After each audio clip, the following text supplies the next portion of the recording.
Aquí otra vez Mafalda, pues ya conocerán ustedes entonces de mi cariño por Mafalda.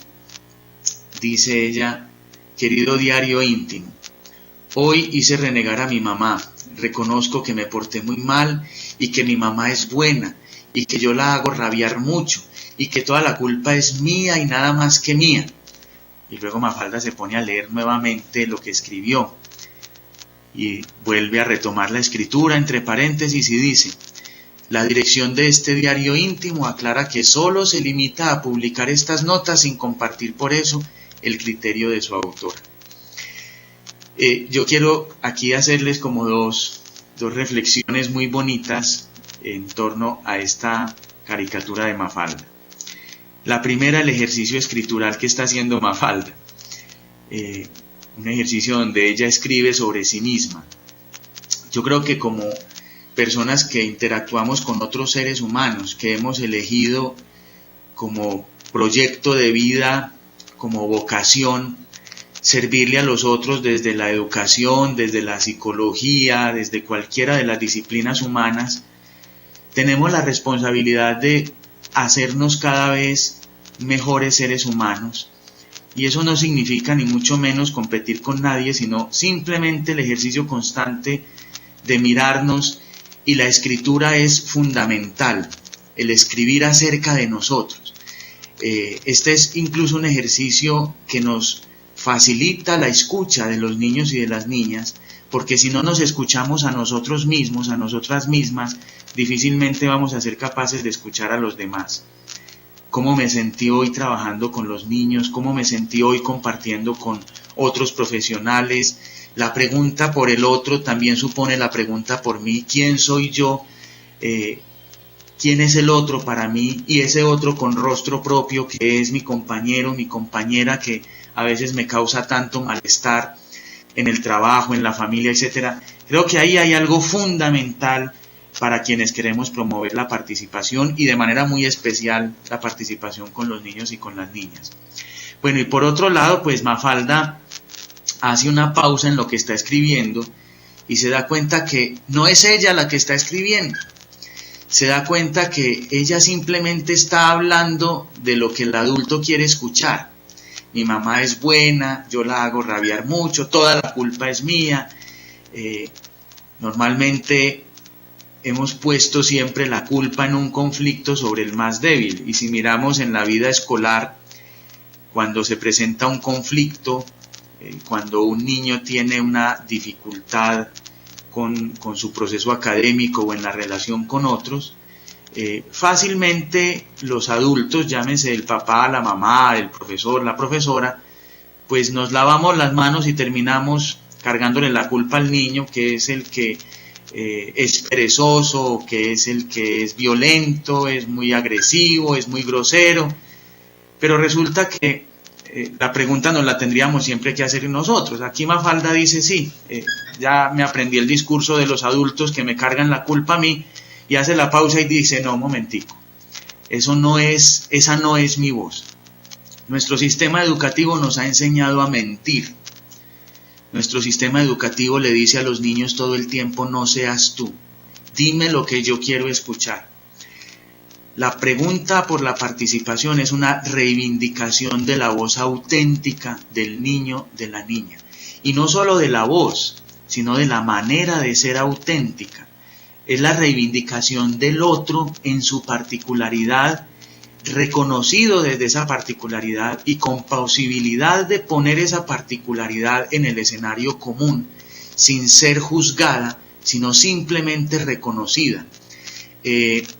Ustedes recordarán un texto que ha circulado quizás por internet, de una tribu africana que cuando sabe que va a tener un hijo, cuando se encuentra con una mamá en gestación, comienza un ritual muy bonito. Las mamás de esa comunidad se retiran hacia la selva y empiezan unos rituales para construir o para identificar un canto que sea único y exclusivo de ese niño o de esa niña que van a ser.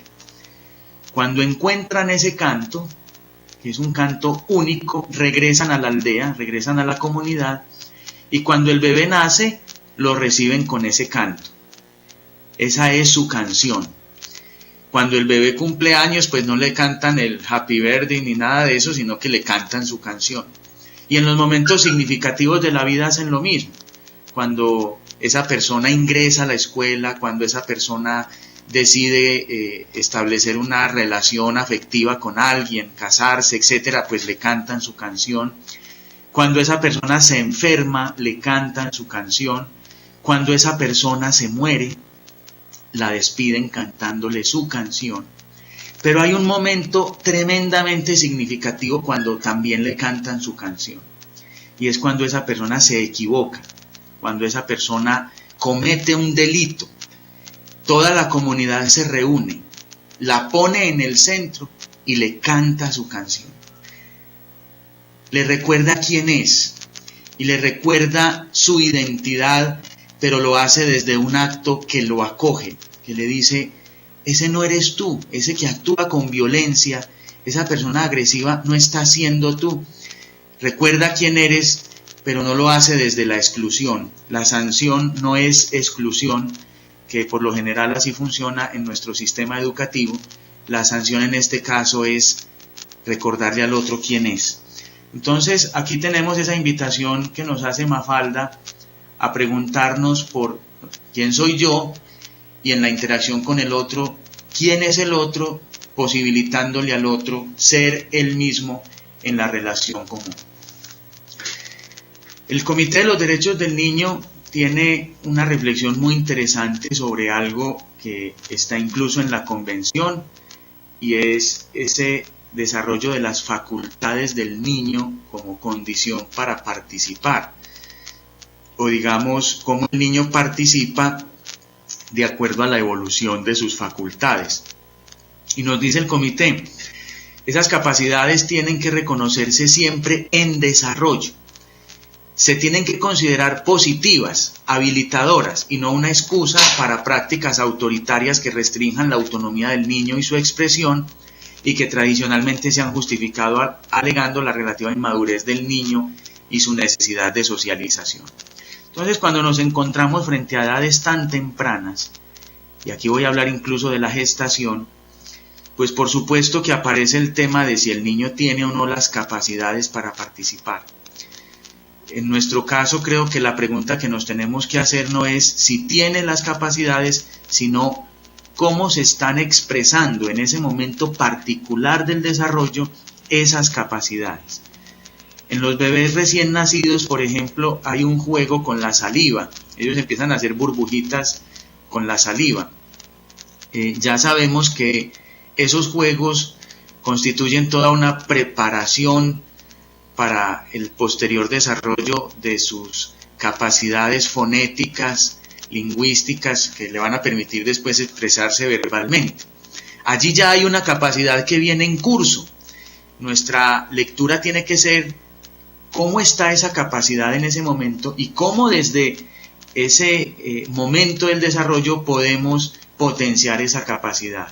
Sabemos que cuando el bebé nace, identifica la voz de la mamá, la sabe diferenciar de las demás voces. Y esto otro que les voy a decir, pues no tendrá muchas evidencias científicas y solo puedo hablar de lo que le escucho a las madres gestantes con las que comparto, y es que eso no solo ocurre desde el momento del nacimiento, sino que ocurre desde antes de nacer. Las madres gestantes hablan incluso de que el bebé reconoce la voz del papá, cuando es el papá el que tiene la mayor interacción con el bebé en los últimos meses de su gestación. Hay narrativas muy bellas de madres gestantes que dicen el bebé empieza a patear cuando el papá llega, cuando el papá entra a la casa y hace ciertos sonidos, ya incluso hablándole al bebé. Por ejemplo, nos hablaban de un papá que llega y empieza a silbarle al bebé, y el bebé empieza a dar pataditas. Y la mamá dice, yo sé que no es por otra razón, porque no lo hace en otros momentos como lo hace en ese momento. Vemos allí ya pues una forma de respuesta y de interacción del bebé a esas expresiones de un reconocimiento muy temprano. Creo que hay otra autora, vamos a ver si es la diapositiva que sigue, sí, Rebeca Puche de la Universidad del Valle aquí en Colombia, que nos complementa este concepto del Comité de los Derechos del Niño de Capacidades en Desarrollo y nos dice: la tendencia que hemos tenido ha sido a observar al niño y a la niña desde nuestra perspectiva adulta, un modelo terminal, es decir, nosotros solo reconocemos una capacidad en el niño cuando aparece de determinada manera y aparece casi como en un momento de finalización. Así lo hacemos, por ejemplo, con la expresión verbal. La propuesta, dice Rebeca, es descubrir la mirada del niño, es decir, estar en disposición de atender y entender los elementos desde donde se producen sus respuestas y penetrar en su punto de vista. Es decir, no es solo mirar al niño desde nuestra expectativa de que aparezca determinada habilidad en determinada edad. Esa es nuestra mirada adulta, sino pararnos en la mirada de ese niño, sea cual sea el momento del desarrollo en el que se encuentre. Este es un aspecto fundamental para poder entender la participación desde edades muy tempranas. En la investigación que hicimos planteamos este concepto de participación luego de darnos cuenta de varias cosas. Primero, la mayoría de conceptos de participación están puestos sobre habilidades individuales de quien participa. Y no solo la mayoría de conceptos, sino la mayoría de prácticas participativas. Por ejemplo, la participación tiene que ver con habilidades comunicativas, la participación tiene que ver con representar a otros, y en ese sentido entonces, ¿quién tiene la capacidad de representar a otros? Normalmente, por ejemplo, incluso en la participación infantil, pues participa el niño que mejor habla, o participa el niño que le cae más bien a determinada persona o que tiene más capacidad de influir sobre otros, y en este caso se refiere a una habilidad que tiene un sujeto para ponerse y poner su voz o representar o traer intereses de un colectivo frente a otros. En edades tan tempranas, y creo que aquí pues hay una mirada de la participación que de alguna manera no se restringe a esas capacidades individuales. En este caso lo que proponemos es, primero, que participar es una manera particular de relacionarnos, de interactuar. ¿Qué caracteriza esa manera de interactuar?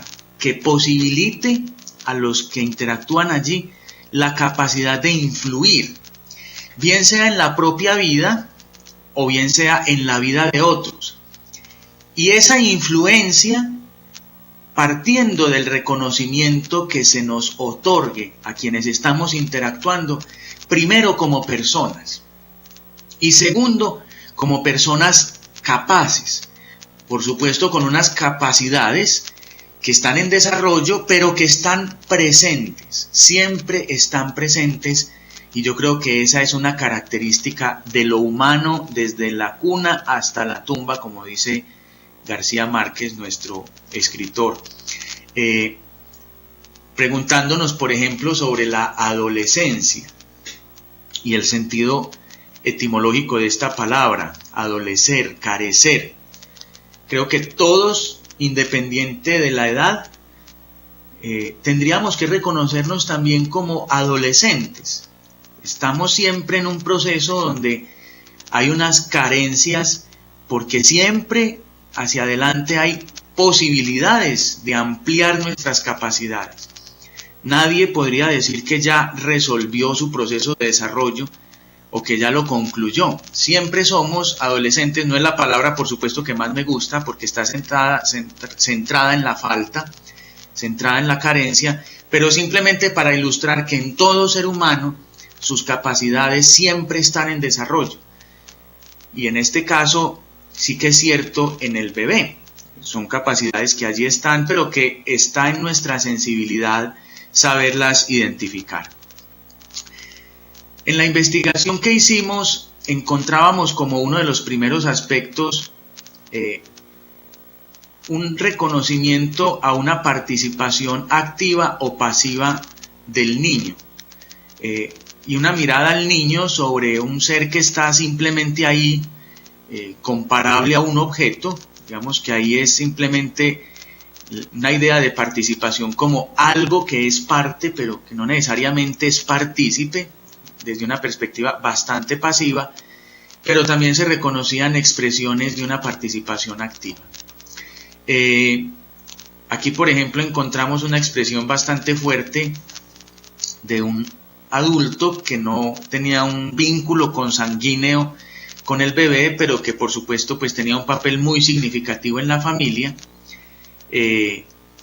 Decía él pues que va a poder participar con 9 meses, no le veo nada en especial. Incluso a este adulto muchas veces se le olvidaba el nombre del niño, un niño pues que, como les digo, tenía una relación con él por convivir bajo el mismo techo y ser familiar más de la mamá que del bebé, pero que por supuesto estaba incidiendo todo el tiempo sobre la vida del bebé. Es una mirada pues bastante limitante de la participación, por supuesto. Desde esa perspectiva pasiva del otro, de mirar al otro, de mirar al niño como un ser pasivo, nos encontrábamos varias reflexiones de las familias. Lo primero era simplemente permitirle al bebé estar. Y aquí hay algo muy importante. El bebé como un ser que simplemente está presente, pero que no es excluido. Y eso ya es una forma de participación, no es excluido físicamente.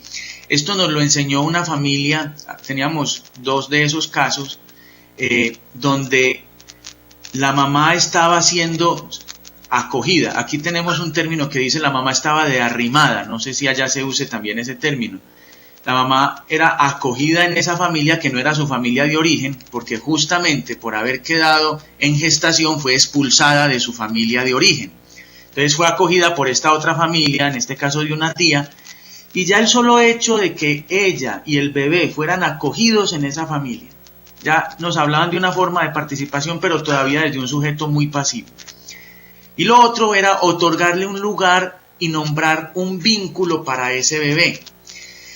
En este caso hay una respuesta de un niño que también convivía en esa familia y que tampoco tenía un vínculo consanguíneo. Cuando les preguntábamos, bueno, ¿y usted qué es con el bebé? Como qué familiaridad, qué vínculo tiene con el bebé. Entonces el resto de la familia decía, no, yo no soy nada con el bebé. Además, como queriendo decir, yo no tengo nada que ver con él, lo recibimos aquí, pero no tengo nada que ver con él. Y este niño lo nombró de esta manera: él es el niño menor de la casa, el niño consentido. Y de esta manera le daba un lugar que, aunque no estaba relacionado con la consanguinidad, sí tenía un lugar relevante, y este niño era el único que le daba como un vínculo a este bebé con el resto de la familia. Desde esa mirada del bebé como un ser activo, pues hay algo que pareciera muy obvio, pero que en la vida cotidiana a veces no es evidente, y es simplemente reconocer al bebé como persona. Y eso significa alguien con quien hay que contar, ¿sí? De hecho, la frase de abajo nos da cuenta muy claramente de eso. Y aquí, por ejemplo, hago la claridad de que se trataba de una mamá de 16 años, otra niña, cuyo bebé apenas tenía 1 mes, y nos decía, yo creo que sí, a su forma, pero participa, es alguien, porque ella cuenta como una persona. No es una persona grande, ¿cierto? Pero cuenta como una persona. Lo otro que nos mencionaban las familias era una interacción intencionada. En otros casos las familias decían, no, pues él no se da cuenta. En este caso había familias que nos decían, el bebé responde, interactúa. Igual el reconocimiento de los gustos y de las capacidades para elegir al bebé, ahorita veíamos algo de ello, pero incluso desde estas edades tan tempranas, un bebé de 1 mes, ya las familias identificaban, por ejemplo, cómo le gustaba el agüita al bebé para que lo bañaran, con qué personas se sentía cómoda, o cómodo el bebé. Y algo muy bonito que nos empezaron a nombrar desde el comienzo era una expresión recíproca del amor. Cada bebé a su manera expresaba el amor y respondía a las expresiones de amor con besos, con abrazos, etc. Identificamos 3 aspectos claves que de hecho estaban en el concepto que les mencionaba ahorita dentro de la participación. El primero es reconocimiento, el otro tiene que ver con la comunicación y el último que vamos a mirar tiene que ver con la incidencia, con la capacidad de influir en la vida propia y en la vida de otros. Esta es una frase que también surgió de las familias y que nos hablaba de un profundo reconocimiento porque eran momentos contemplativos que nos narraban las familias, de una mamá o un papá que simplemente se quedaba observando a su hija. Y allí veíamos una experiencia bastante profunda de reconocimiento. Trabajamos mucho un planteamiento de Charles Taylor sobre el reconocimiento. Y lo relacionábamos también con lo que plantea Gadamer de la alteridad, ¿cierto? Y en este caso, por ejemplo, habla Gadamer acerca de cómo nosotros nos relacionamos con el otro. En principio puede ser una relación simplemente instrumental o una relación análoga en donde el otro simplemente se parece a mí y como se parece a mí pues lo acepto. Si no se parece a mí lo rechazo. Bastante común en nuestra sociedad. Si el otro no tiene mi religión, si el otro no tiene mi ideología política, si el otro no tiene mi color, si el otro no tiene mi cultura, pues es un extraño y representa una amenaza. O si el otro, a pesar de su diferencia, me sirve, también lo acepto. Adela Cortina tiene una reflexión muy interesante sobre el racismo en Europa y particularmente en su país, y dice: nosotros no somos necesariamente racistas, hay algo todavía peor, o más que ser racistas hay algo peor. Y decía: ¿por qué cuando una persona del África llega se le rechaza si es pobre? Pero si aparece cargada de marfil o de piedras preciosas o no es pobre, no la rechazamos a pesar de su procedencia. Y ahí trabajaba ella el concepto de la aporofobia. Simplemente creo que ahí se está también desarrollando esta idea de cómo al otro lo aceptamos si nos es útil o si se parece a nosotros. Por supuesto que en estos dos casos se trata de un falso reconocimiento, que es lo que trabajamos aquí, distinto al reconocimiento y por supuesto distinto a la falta de reconocimiento. Y miremos un poquitico cómo encontrábamos en esas interacciones con los bebés la falta de reconocimiento. En este diálogo, por ejemplo, con la mamá de un bebé de 9 meses, ella nos narraba cómo pasaron 6 meses de su gestación y ella todo el tiempo rechazaba, todo el tiempo negaba, se negaba a sí misma poder encontrarse en este estado. Además, pues, luego de su nacimiento, luego del parto de este bebé, pues seguíamos encontrándonos bastante dificultades de esta mamá para acogerlo, para valorarlo. Allí, pues, el otro simplemente es negado, el otro no tiene un lugar, y esta por supuesto que es una situación que niega completamente las posibilidades de que el otro participe.